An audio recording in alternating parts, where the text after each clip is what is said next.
இப்போ ஆண்டவராகிய இயேசு கிறிஸ்து மார்த்தாள் மரியாளுடைய வீட்டிலே போறார்.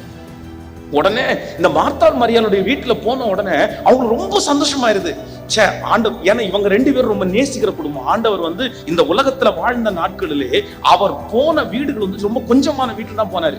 எல்லாருடைய வீட்டுக்கு எல்லாம் அவர் போல. ஆனா மார்த்தாள் மரியாளுடைய வீட்டுக்கு அவர் போனாரு. ஏன் அப்படின்னா, அந்த லாசரு இறந்து போனதுக்கு அப்புறம் அவ்வளோ அழுதா இருப்பாருங்களேன். இயேசு கண்ணீர் விட்டார். இயேசு கண்ணீர் விட்டார் என்கிற சம்பவம் அங்கதான். அந்த அளவுக்கு அவர் நேசிச்சிருக்காங்க.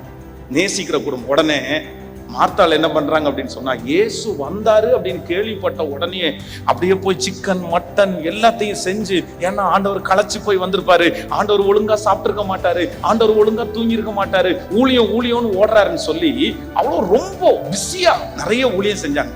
ஆனா மரியா மட்டும் எங்க உட்காந்துருக்காங்க? எந்த வேலையும் செய்யாம அப்படியே ஏசப்பா பக்கத்துல உட்காந்துருக்காங்க. உடனே இவங்களுக்கு ரொம்ப கோபம் வருது. ஆண்டவரே, என்ன நினைச்சிட்டு இருக்கிறீங்க? நான் இவ்வளவு கஷ்டப்பட்டு இந்த சமையல் எல்லாம் பண்றேன் இல்ல, கொஞ்சம் நீங்க அவளை விடலாம் இல்ல, கொஞ்சம் அவளை விடலாமே. உடனே ஆண்டவர் என்ன சொல்றாரு? மார்த்தாளே மார்த்தாளே, நீ அநேகம் காரியங்களை குறித்து கவலைப்பட்டு கலங்குகிறாய், தேவையானது ஒன்றே. மரியாள் தன்னை விட்டு எடுபடாத நல்ல பங்கை